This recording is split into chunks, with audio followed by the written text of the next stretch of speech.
इस वक्त की सबसे बड़ी खबर, लखनऊ पहुंचे संघ प्रमुख मोहन भागवत कल भूमि पूजन कार्यक्रम में होंगे शामिल। उमा भारती के साथ लखनऊ पहुंचे हैं मोहन भागवत, इस वक्त की सबसे बड़ी खबर। इसके साथ साथ जानकारी ये भी थी कि इनके साथ मोहन भागवत के साथ भैया जी जोशी भी साथ अयोध्या पहुंचने वाले हैं। उमा भारती का मोहन भागवत के साथ होना और इसके अलावा लगातार संघ प्रमुख और संघ प्रमुख के साथ राष्ट्रीय स्वयंसेवक संघ और वीएचपी का इस आंदोलन को आगे बढ़ाए रखना, और अब वो शुभ घड़ी आ गई है, वो शुभ घड़ी जिसका 500 साल से इंतजार था। आंदोलन हुआ, आंदोलन के साथ साथ कानूनी लड़ाई के बाद ये शुभ बेला, शुभ घड़ी आ ही गई। मोहन भागवत संघ प्रमुख जो कल मंच पर प्रधानमंत्री के साथ होंगे, वो इस वक्त अयोध्या नगरी अवधपुरी पहुंच चुके हैं। कहते हैं कि भगवान श्री राम को लाल पेड़ा भोग में चढ़ाया जाता है। अयोध्या में एक ऐसा ही परिवार भी है जो पिछले 40 साल से इस काम में लगा हुआ है। आइए हम आपको दिखाते हैं कि आखिर प्रभु श्री राम को जो भोग में पेड़ा चढ़ता है उसकी क्या महत्ता है और वो कैसे बनता है। इस मिठाई का भोग लगता है, ये लाख टके का सवाल है, और मैं समझता हूं कि सभी लोग जरूर ये जानना चाहेंगे कि भगवान राम को प्रसाद के तौर पे क्या चढ़ाया जाता है। इंडिया न्यूज आपको बताता है। आप देख रहे हैं ये लाल पेड़ा, और यही जो है भगवान राम के प्रसाद के लिए जाता है। मुझे ये बताइए कि आपको कब से ये जानकारी है कि आपके परिवार की तरफ से जो है लाल पेड़ा भेजा जाता है? सर, ये हमारी कम से कम 4 से 5 पीढ़ियाँ हो चुकी हैं जो शुरू से हम लोग खुर्चन पेड़ा से बिलोंग करते हैं। कैसे बनाते हैं, क्या खासियत है? ये खुर्चन पेड़ा एक खोए का धीमे आंच में मतलब पकता है, और काफ़ी मतलब भुजाई के बाद ये पेड़ा तैयार होते हैं। लाइट मीठे में होता है। आपको कभी पता चला कि आपके परिवार के लोग जो है भगवान राम के लिए पेड़ा बना के भेजते हैं? ये हमारे बाबा दादा जी शुरू से पीढ़ी दर पीढ़ी यही काम होता चला आ रहा। तो मुझे बताइए, इसके कुछ प्रसाद के तौर पे आपको पैसे भी मिलते हैं इसके? जी हाँ, 400 रुपये कॉस्टिंग है किलो। 400 रुपये पर किलो मंदिर आपको देता है? नहीं सर, 400 रुपये किलो ये हमारी कास्टिंग है। मंदिर ऐसा कुछ नहीं है। अच्छा, आप मंदिर से कुछ नहीं लेते हैं? मंदिर से कुछ नहीं है, हमारा वो प्रसाद है। प्रसाद? जी, प्रसाद के रूप। तो ये आपने देखा कि प्रसाद में कितनी ताकत होती है, और प्रसाद के लिए लोग कहाँ कहाँ से भगवान राम के दर्शन के लिए आते हैं। तो ये जो पेड़ा है बहुत विशेष तरीके से बनाया जाता है। तो चलिए, आप भी जब दर्शन के लिए आइएगा तो जरूर प्रसाद खा के जाइएगा। अबुल और गौरव के साथ अरविंद चतुर्वेदी, इंडिया न्यूज, अयोध्या, फैजाबाद, उत्तर प्रदेश। जी हाँ, रामलला को आखिर जो भोग चढ़ता है वो कौन परिवार है जो रामलला के लिए लाल पेड़े का 40 सालों से भोग चढ़ाता रहा है। इस बीच हम अपनी बड़ी कवरेज यानी कि 100 घंटे की लगातार कवरेज में आगे बढ़ते हैं, और ये 4 घंटे का विशेष कार्यक्रम जिसे हमने नाम दिया है अयोध्या में राम उत्सव। राम उत्सव को लेकर आपके टीवी स्क्रीन पर वो सारे मेहमान जो कि एक वर्चुअल कॉन्क्लेव के रूप में आप देख सकते हैं आपके टीवी स्क्रीन पर। मेरे साथ इस वक्त हैं डॉक्टर उमाकांत नंदा जी, आपके टीवी स्क्रीन पर आचार्य शैलेश तिवारी जी, आपके साथ एक नए मेहमान, जी हाँ, जो कि आमतौर पर सियासत में अपना एक अलग रुतबा रखते हैं, ऐसे दीपक झा जो कि राजनीतिक विश्लेषक हैं, लेकिन इनकी विचारधारा आप इस बहस में, इस चर्चा में समझ जाएंगे कि इनकी विचारधारा किसके नजदीक है।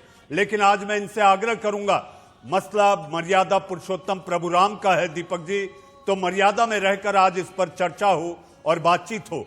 मेरे साथ आपके टीवी स्क्रीन पर मेरे दो अपने साथी सहयोगी राशिद हाशमी, और राशिद हाशमी अपने अलग अंदाज में जिस तरह से भगवान राम, रामायण, सुंदर कांड को लेकर जो चौपाइयों का पाठ करते हैं, मुझे ऐसा लगता है कि इससे अच्छी गंगा जमनी तहजीब नहीं हो सकती।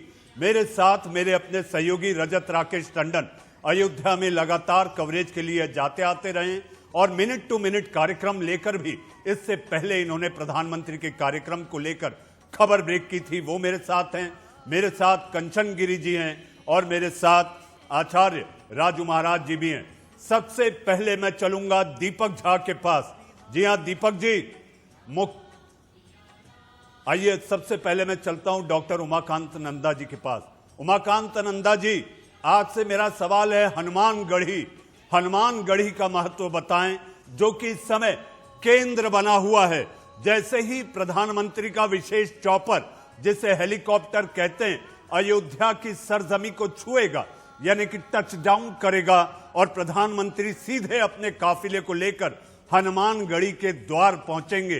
राम द्वारे तुम रखवारे, होत न आज्ञा बिन पैसारे। आज्ञा ली जाएगी कि अगले कार्यक्रम के शुभारंभ के लिए आप हमारे साथ हों। आप बलवान हैं, शक्तिशाली हैं, बाहुबली हैं, आप महाबली हैं, इसलिए हम हनुमानगढ़ी की देहरी पर आकर मत्था टेक रहे हैं। देखिए, आपने ही पहले बोल दिया कि होत न आज्ञा बिनु पैसारे।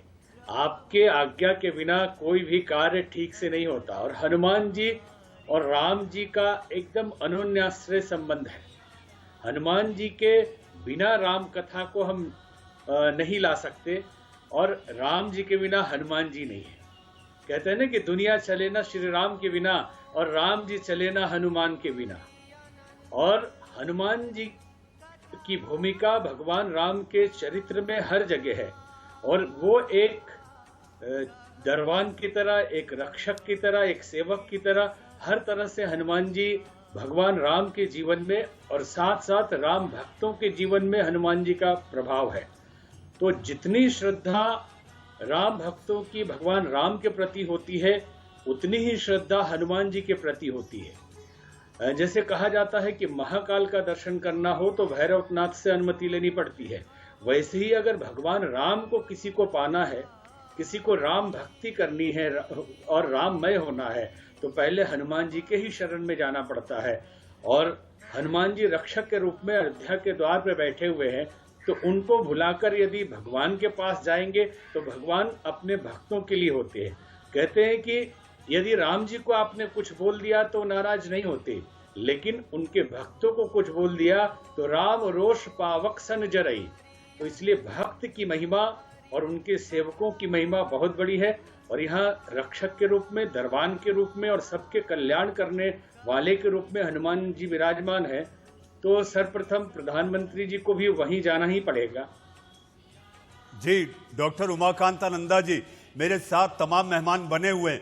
पवन तनय संकट हरण मंगल मूर्ति रूप, राम लखन सीता सहित हृदय बसहु सिरभूप। अयोध्या में तैयारियां जोरों पर हैं। सरयू के घाट, छोटे बड़े मंदिरों से लेकर लोग अपने घरों तक में श्री राम के स्वागत की तैयारी में जुटे हुए हैं। भगवान के स्वागत के लिए खास फूल दुनिया भर से मंगवाए गए हैं, जिसमें भगवान श्री राम की पूजा भी की जाएगी। आइए देखिए हमारी ये रिपोर्ट। जो आप देख रहे हैं इस वक्त, वो दिव्य राम की पैड़ी है, और मैं राम की पैड़ी के ठीक सामने इस स्थान पर खड़ी हूं, जहां पर सरयू आरती के लिए फूल तैयार किए जा रहे हैं। एक बार आप नजर डालिएगा, कितने सुंदर, कितने खूबसूरत ये फूल हैं। सरयू आरती के लिए इन्हें तैयार किया जा रहा है, और खास तौर से 3 दिन का जो आयोजन है, जिसके आखिरी दिन यानी कि 5 तारीख को प्रधानमंत्री नरेंद्र मोदी यहां पहुंचेंगे, उस उपलक्ष्य में सरयू आरती के लिए ये फूल तैयार किए जा रहे हैं। बाकायदा काम चल रहा है, और खास बात यह है कि तीनों दिन अलग अलग तरह के फूल इस्तेमाल किए जाएंगे। मां सरयू की आरती के लिए ये परंपरा है कि मां सरयू को फूल का चढ़ावा चढ़ाया जाता है, उन्हें फूल पसंद है, और इसीलिए आज ये क्षण, ये मौका और अहम हो जाता है, ये आयोजन और अहम हो जाता है, क्योंकि अब आपको मालूम है कि लंबे इंतजार के बाद भव्य राम मंदिर का शिलान्यास होने वाला है। बहुत दिलचस्पी होगी आपको ये जानकर कि इस काम में जो लगे हुए हैं जो लोग, वो पूरा जो कर्तव्य है वो निभा रहे हैं। कन्हैया हमारे साथ इस वक्त मौजूद हैं। कन्हैया राम के काम में लगे हुए हैं। कन्हैया, मुझे ये बताइए कि कितना खास ये रहने वाला है पूरा आयोजन, कितना इंतजार है आपको, क्योंकि आप लगातार सरयू आरती के लिए फूल पहले भी बनाते रहे होंगे, लेकिन इस बार मौका बेहद खास है क्योंकि राम मंदिर बनने वाला है, भूमि पूजन होने वाला है, प्रधानमंत्री आ रहे हैं। देखिए, बेहद अयोध्या वासियों के लिए बहुत ही हर्ष उल्लास की स्थिति है, और ये सरयू आरती का आयोजन योगी जी के द्वारा ही हुआ था, इसका आरंभ, और ये 3 दिवसीय ये उत्साह मनाया जाएगा। जैसे दीपावली होती थी, वैसे अयोध्या में ये घोषित किया गया है कि आप लोग अपने घरों में और सरयू जी के किनारे और यहाँ आपकी राम की पैड़ी में भी दिए जलाए जाएंगे। और इसके लिए बाहर से फूल मंगवाए गए हैं, जैसे आज के दिन ये रजनीगंधा, जरबेरा, टाटा रोज़, ये कोलकाता और दिल्ली से मंगवाए गए हैं। और कुछ फूल हमारे थाईलैंड से भी आने वाले हैं, वो लगभग परसों 5 तारीख को लगेंगे, जब यहाँ पे प्रधानमंत्री जी का आगमन होगा। ऑर्किड होंगे नीले कलर के, और कुछ गेंदे और बेले के फूल कल लगेंगे यहाँ पे। तो माँ सरयू को फूल बहुत पसंद है, ये परंपरा रही है शुरू से ही? जी जी, यहाँ पे पहले जो माली होते थे, हम भी यहाँ पे पहले फूल बेचते थे। अवधपुरी प्रभु आवत जानी, भई सकल शोभत कै खानी। जी हाँ, यानी प्रभु राम जब अयोध्या आ रहे थे तो इसको लेकर लोगों के मन में जो जल्लोष था, जो उत्साह था, उसको लेकर आज भी वही हाल है। प्रभु राम के जन्म के वक्त और उसके बाद जब वो अयोध्या लौटे थे अपना वनवास कर, और आज ये तीसरा ऐसा मौका है जब उनके भवन के निर्माण की नींव रखी जाएगी, उसको लेकर वहां पर जो जल्लोष है, उसी को लेकर हमारी ये महा कवरेज भी है। हमारे साथ मेहमान हैं और इस खास कड़ी में हमारे साथ जुड़ चुके हैं बलबीर सिंह जी, जो कि कवि हैं और प्रभु श्री राम को लेकर आपने कई कविताओं की रचना की है। बलबीर सिंह जी, आपको बहुत बहुत प्रणाम और आपका स्वागत। इस समय हम चाहेंगे कि प्रभु श्री राम के लिए आपने जो रचना की है, आप जरा उसका अपने मुखारविंद से पाठ कर दें। देखिए, मैं एक छोटी सी जानकारी तो ये दे देना चाहूंगा। सबसे पहले भगवान श्री राम के जन्मभूमि मुक्ति आंदोलन जिस समय शुरू हो गया था मुलायम सिंह जी के समय, मेरी एक पुस्तक थी श्री राम जन्मभूमि मुक्ति संग्राम। उसकी 15,000 प्रतियां छपी और उसको माननीय अटल बिहारी वाजपेयी और अडवाणी जी ने जयपुर में उसका लोकार्पण किया। तो अनेक कविताएं मैंने लिखी उस समय, आज तक लिखता चला रहा हूं।